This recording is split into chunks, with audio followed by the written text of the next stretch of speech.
Fui convidado para tratar do tema sobre o Supremo Tribunal Federal, jurisdição constitucional e pactos internacionais de defesa de direitos. O que tenho a lhes dizer sobre esse tema leva em conta, antes de mais nada, o tripé sobre o qual se funda toda forma de prestação jurisdicional e especialmente a jurisdição constitucional. Sabemos todos nós que se um hermeneuta, um intérprete que ao aplicar a norma a interpreta como um mesmo ato, fosse um pesquisador que olhasse o objeto da sua pesquisa por meio de um microscópio, veria na lâmina um tripé formado pela ordem normativa, pela jurisprudência ou pelos precedentes e pela literatura jurídica ou pela doutrina, como costumamos designar. Esse tripé, ordem normativa, jurisprudência e doutrina, corresponde, na verdade, a tudo aquilo que nós, como juízes, precisamos fazer para demonstrar as razões pelas quais nós decidimos aquilo que efetivamente decidimos. Daí porque o inciso 9º do artigo 93 da Constituição estabelece como um dever constitucional o dever de motivação, o dever de fundamentação. Eis que a consciência do juiz não é o conjunto de seus valores pessoais. Portanto, ao falarmos desse primeiro pilar do tripé, que é a ordem normativa, nós estamos a falar da Constituição. E ao falar da Constituição, abre-se aqui uma janela dialógica com o tema que sugeri para tratar nesta noite. Porque em nossa Constituição, no parágrafo 2º do artigo 5º, dito está, e com todas as letras, que integra a ordem normativa brasileira os pactos e tratados internacionais aos quais o Brasil se comprometeu e que, na forma do artigo 3º desse mesmo artigo 5º, introjetou regularmente na ordem jurídica nacional. Portanto, quando um magistrado cita, como tenho me valido, os denominados protocolos de Yogyakarta, a Convenção Interamericana de Direitos Humanos, o Pacto de Direitos Civis e Políticos, nós não estamos a fazer um cimento retórico argumentativo. Nós estamos a fundamentar na ordem normativa constitucional interna e, ao mesmo tempo, chamar à colação essas normativas internacionais que, à luz da transterritorialidade, que é uma característica da ordem normativa contemporânea, restaram introduzidas no Brasil e as quais o Brasil se comprometeu a cumprir e, evidentemente, assim deve fazê-lo. Que esta dimensão da ordem normativa se abre para um tema que, em meu modo de ver, o Supremo Tribunal Federal tem um encontro marcado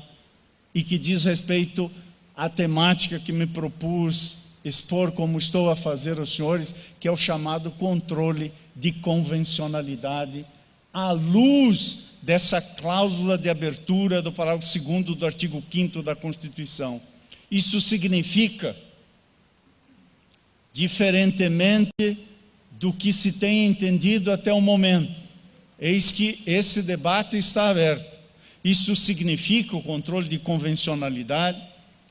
que tornar-se-á num patamar que entendo mais elevado do que atualmente se admite para os tratados e convenções internacionais, que o Brasil, através da sua jurisdição constitucional e no controle difuso, portanto, isso significa por meio de cada um dos magistrados em todas as comarcas desse país, ou na jurisdição concentrada do controle e constitucionalidade, por meio do Supremo Tribunal Federal, poderá apreciar uma norma interna à luz de uma normativa vinculante, de uma convenção ou de tratado internacional, e que, portanto, nesta medida, esse primeiro pilar da ordem normativa nos permite sustentar,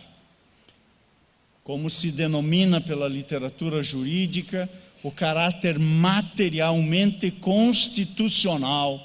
dos tratados e convenções internacionais sobre direitos humanos aos quais o Brasil se vinculou. Refiro-me especialmente à Convenção Americana de Direitos Humanos, ao Pacto de Direitos Civis e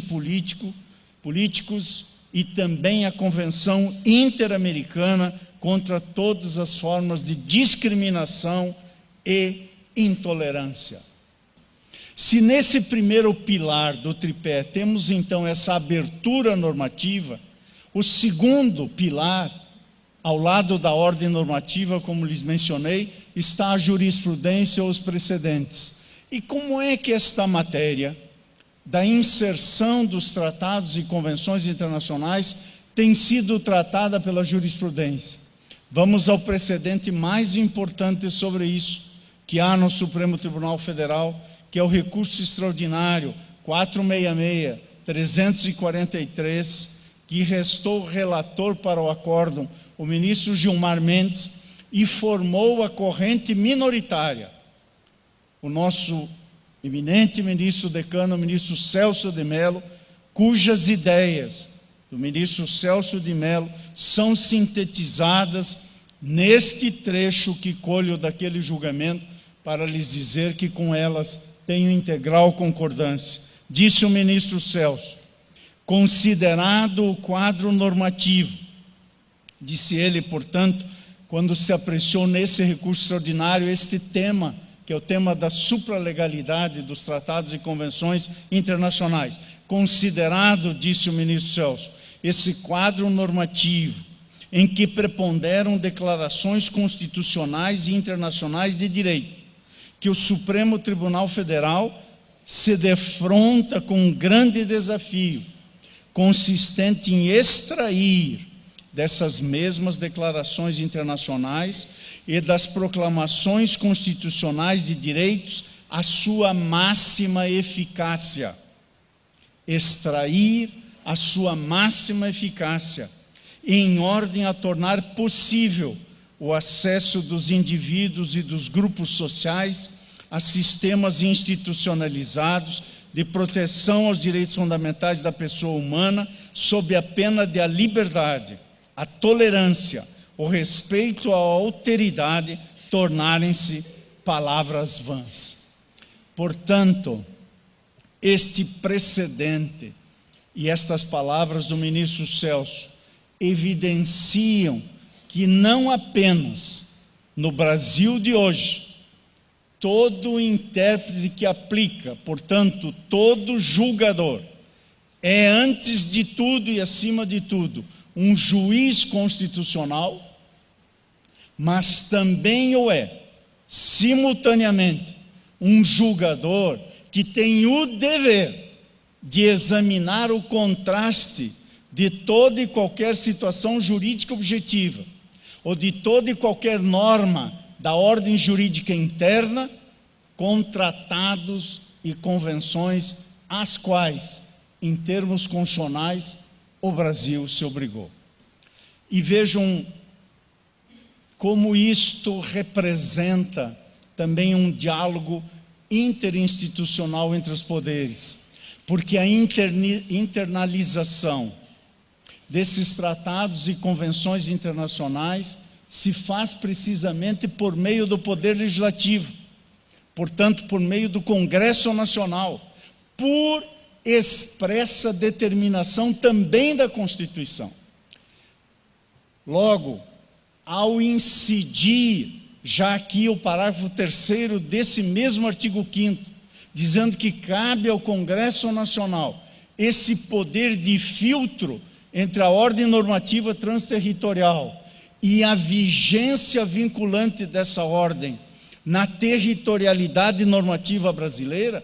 ao Poder Legislativo exercer esses poderes e assim fazê-lo, isso se projeta para o Judiciário, que não pode e nem deve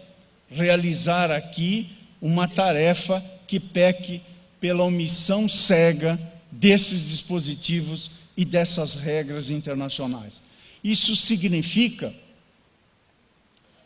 tal como disse aqui o ministro Kukina, se essa atividade não se realizar, o Estado juiz, na sua omissão, pode gerar, doutor José Ricardo, pode gerar mesmo uma responsabilidade do Estado pela omissão